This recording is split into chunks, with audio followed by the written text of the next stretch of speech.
Hello, and welcome to Ruby Reads Bedtime Stories. Tonight's story comes all the way from the Emerald Isle of Ireland. It's called The Lazy Beauty and Her Aunts. There once was a poor widow woman who had a daughter that was as handsome as the day and lazy as a pig, saving your presence. The poor mother was the most industrious person in the townland, and was particularly good hand at the spinning wheel. It was the wish of her heart that her daughter should be as handy as herself, but she would get up late, eat her breakfast before she'd finish her prayers, and then go about her dawdling, and anything she handled seemed to be burning her fingers. She drawled her words as if it were a great trouble for her to speak, or as if her tongue was as lazy as her body. Many a heart scald her poor mother got with her, and she was still only improving like a dead fowl in August. Well, one morning that things were as bad as they could be, and the poor woman was giving tongue at the rate of a mill-clapper. Who should be riding by but the king's son? Oh dear, good woman," he said. "You must have a very bad child to make you scold so terribly. Surely it can't be this handsome girl that has vexed you." "Oh, please your majesty, not at all," said the old dissembler. "I was only checking her for working herself too much. Would your majesty believe it? She spins 3 pounds of flax in a day, weaves it into linen the next, and makes it all into shirts the day after." "My gracious," says the prince, "she's the very lady that will just fill my mother's eye, and herself's the greatest spinner in the kingdom. Will you put on your daughter's bonnet and cloak, if you please, ma'am, and set her behind me? Why, my mother will be so delighted with her that perhaps she will make her daughter-in-law in a week. That is, if the young woman herself is agreeable." Well, beside the confusion and the joy and the fear of being found out, the woman didn't know what to do, and before they could make up their minds, young Anastasia was set behind the prince, and away he and his attendants went, and a good heavy purse was left behind with the mother. She worried a long time after all were gone, in dread of something bad happening to the poor girl. The prince couldn't judge of the girl's breeding or wit with the few answers he pulled out of her. The queen was struck in a heap when she saw the young country girl sitting beside her son, but when she saw her handsome face and heard all she could do, she didn't think she could make too much of her. The prince took an opportunity of whispering her that if she didn't object to be his wife, she must strive to please his mother. Well, the evening went by, and the prince and Anastasia were getting fonder and fonder of one another, but the thought of the spinning used to send the cold to her heart every moment. When bedtime came, the old queen went along with her to a beautiful bedroom, and when she was bidding her good night, she pointed to a heap of fine flax and said, "You may begin as soon as you like tomorrow morning, and I'll expect to see these 3 pounds in a nice thread the morning after." Little did the poor girl sleep that night. She kept crying and lamenting that she didn't mind her mother's advice better. When she was left alone the next morning, she began with a heavy heart, and though she had a nice mahogany wheel and the finest flax you ever saw, the thread was breaking every moment. One while it was as fine as a cobweb, and the next as coarse as a little boy's whipcord. At last she pushed a chair back, and let her hands fall into her lap, and burst out crying.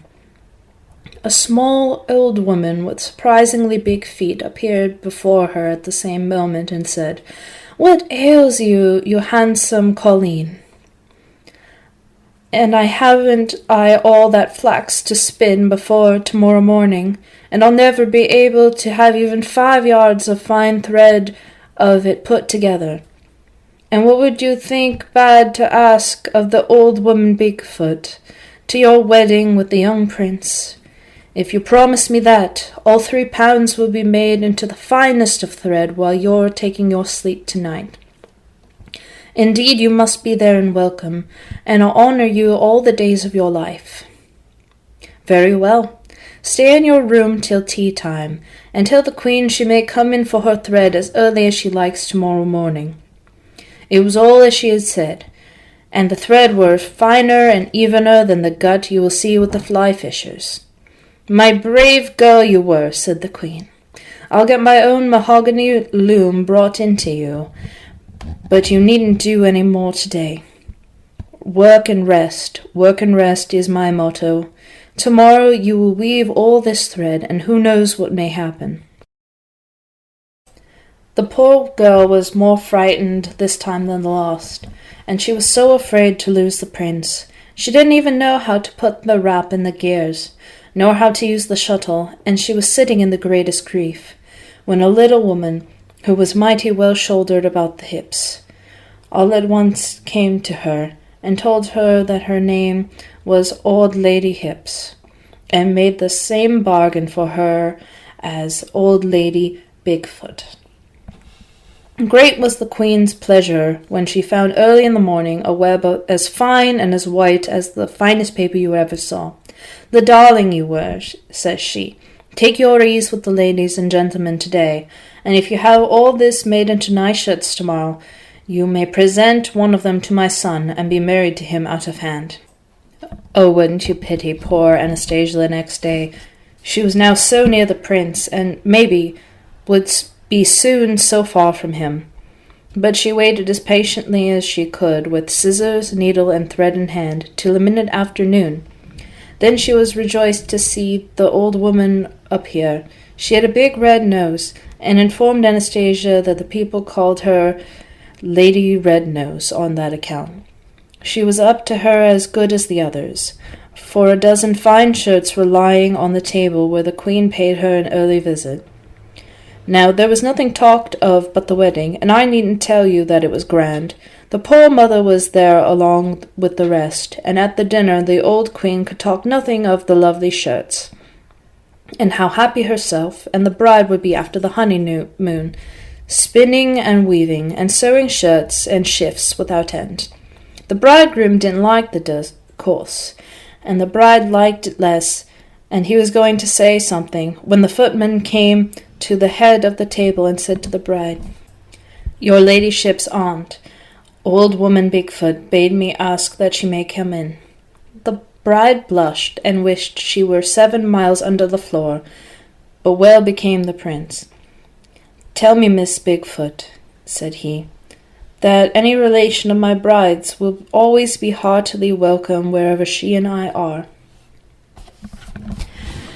In came the woman with the big foot, and got a seat near the prince. The old queen did not like it much, and after a few words she asked rather spitefully, "Dear ma'am, what is the reason your foot is so big?" "Have faith, your majesty. I was standing almost all my life at the spinning wheel, and that is the reason."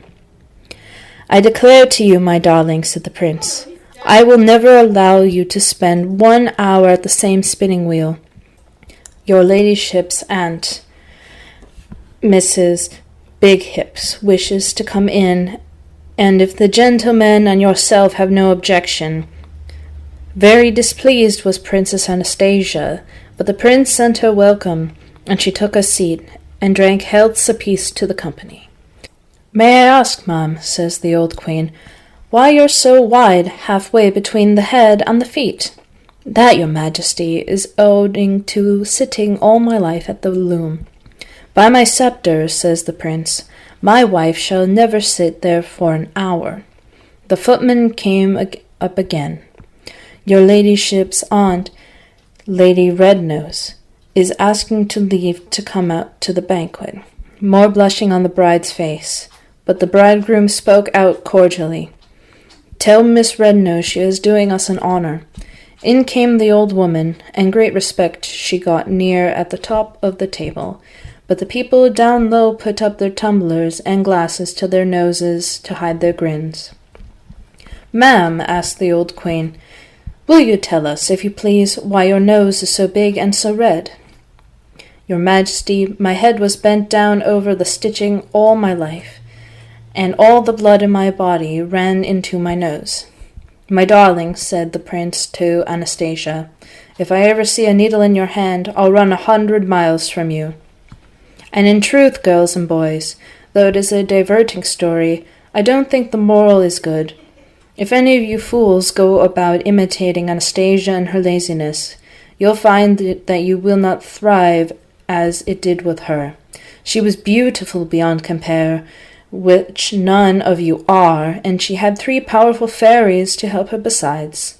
There are no fairies now, and no prince or lord to ride by, and catch you idling or working, and maybe, after all, the prince and herself were not so very happy when the cares of the world or old age came upon them. Thus was the tale ended by poor old Sibylla, Father Murphy's housekeeper in Coulbon, Baron of Bantry, about half a century since. Thank you, and have pleasant dreams and joyous rest.